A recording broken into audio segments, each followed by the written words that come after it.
Hello students, welcome back to the geography class. So let's take a chapter further. So the next, in the previous video we were discussing about the population pyramids. Okay, these are the pyramids that shows the age and you can say the gender of the total population of a country, and there are different types of pyramid. When we talk about India's population pattern, so if you look at this pyramid, this is the population pyramid of India, and you can see it is broad at the base and narrow at the top. So what does it shows? It shows that in India more children are taking birth and most of them are surviving. You can see here that till the age of you can say 14 to 19 years, many of the children are surviving. Most of them are surviving and they die when they reach their higher ages. So this is our older ages. So that's why the population pyramid of India is broad at the base and narrow at the top. But if you look at the population pyramid of Japan, then this population pyramid is narrow at the base and it broadens as we move upward. It means what?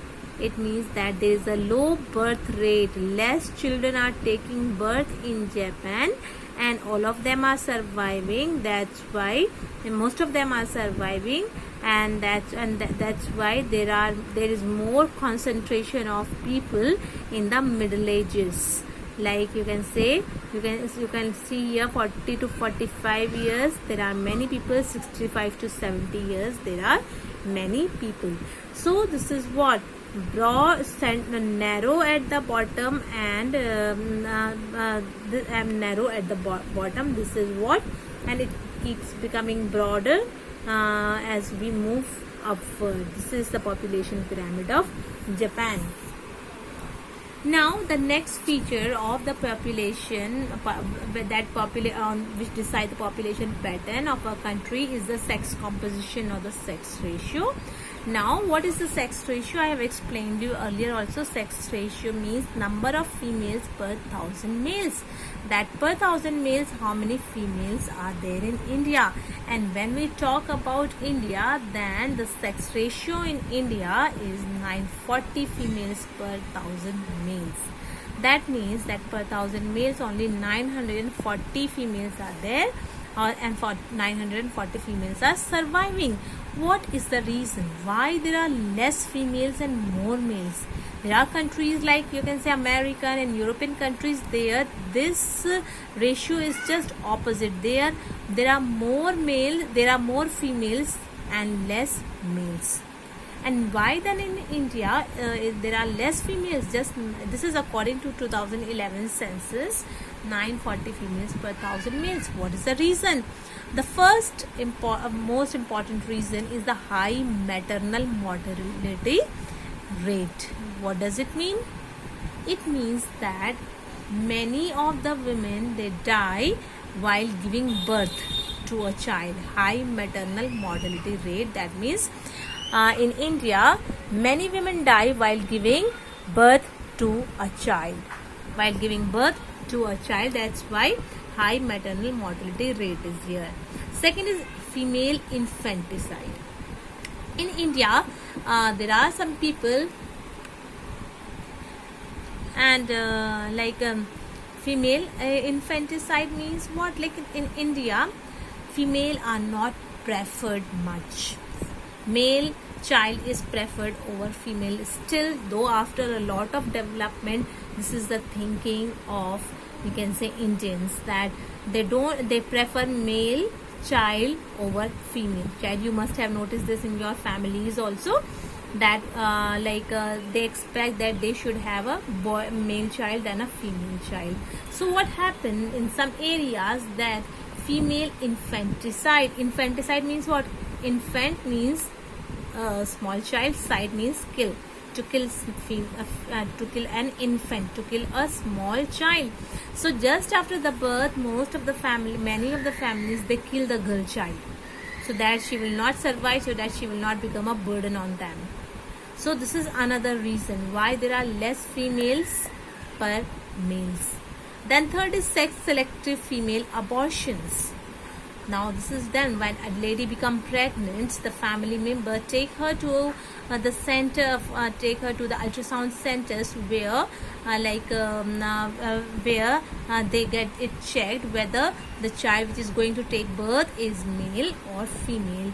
And if they found that the child is female, or like the fetus is female, then they kill that fetus, so that they don't have a female child. If they already, especially in those cases, if they already have one girl child, then they don't want to have second girl child. So that's what they do, is that they kill the female fetus during ultrasounds. So this is another reason.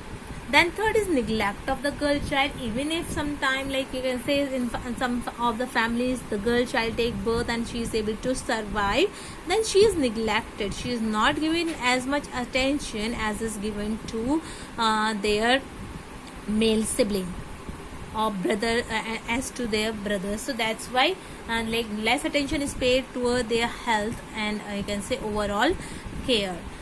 And all these become reasons why there is less number of female per 1,000 male.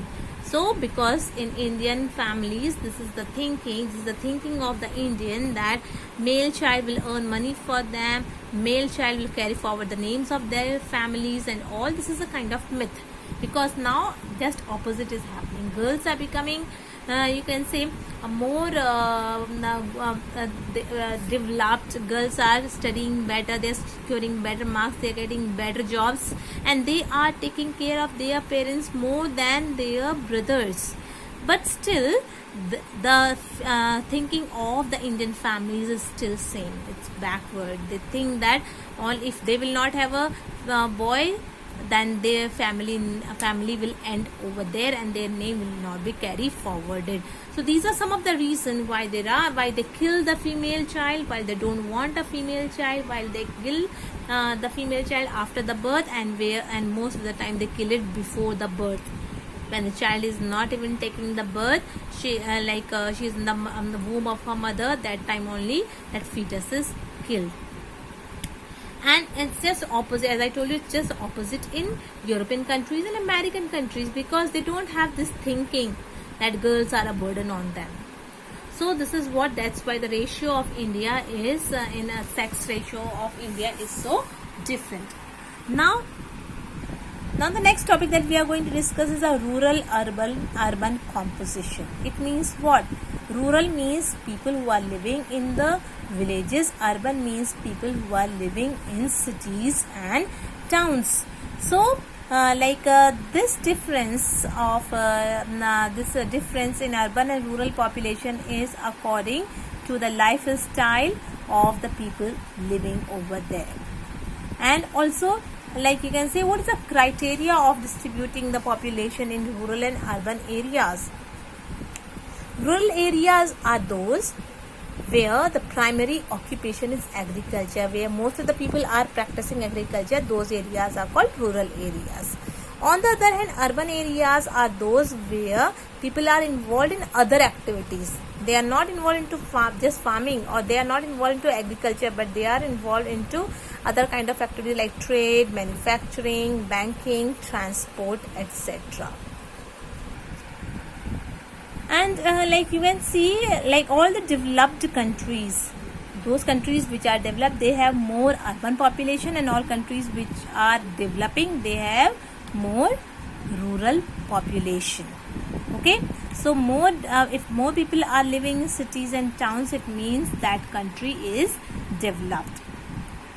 For example, now you can say rural and urban difference in Canada and Western European countries like Finland are just the opposite of those in African and Asian countries. In African and Asian countries, more people are living in rural areas, but in countries like Canada, European countries like Finland, etc., more people are living in the urban areas. So this is what.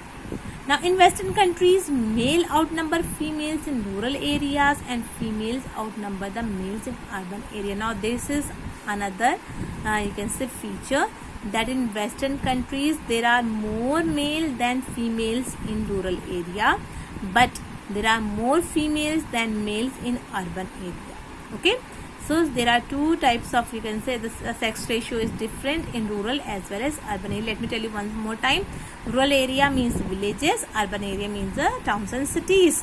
So in Western countries, males are in Western countries, in the villages there are more males and less females, and in the towns and cities there are more females and less males. Similarly, when we talk about the farming, then farming in the Western countries is highly mechanized. That means they use a lot of machineries and mainly male people are there. There are less female working in the agricultural sector. But in India, in the countries like India and other Asian countries, many female are also working in the farms and fields. You must have seen all around you that same number of female are also working in the field as males are there. In sowing and threshing and cutting and harvesting, in all kind of activities in the agriculture, female participation is almost equal to the men. Then third is shortage of housing, high cost of living, paucity of job means lack of job opportunities and lack of securities in cities discourage women to migrate from rural areas to urban areas. Why in rural area? Why in urban? Why women are not migrating to urban areas and why less female are migrating to the cities? Because the first thing is housing, shortage of housing. And like there are less houses, and which even if the houses are there, they are available at a very high cost. Then there are less job opportunities and lack of security is also there in the cities. That's why female do not prefer to migrate to the cities alone. They can migrate with their families, but they are not migrating with their alone. Next, the rural-urban composition of a population is a yardstick of economic development of a country. Those countries which have larger urban population, they are advanced, and those countries which have more rural population, they are developing. As I told you that the developed countries have higher percentage of urban population, and the developing countries like India have less people living in the cities and more are living in the villages. So this is all about this chapter. If you have any confusion, you can ask me, and in the next video or in the next class, I'll be giving you question answers and other exercises of this chapter. So goodbye, take care.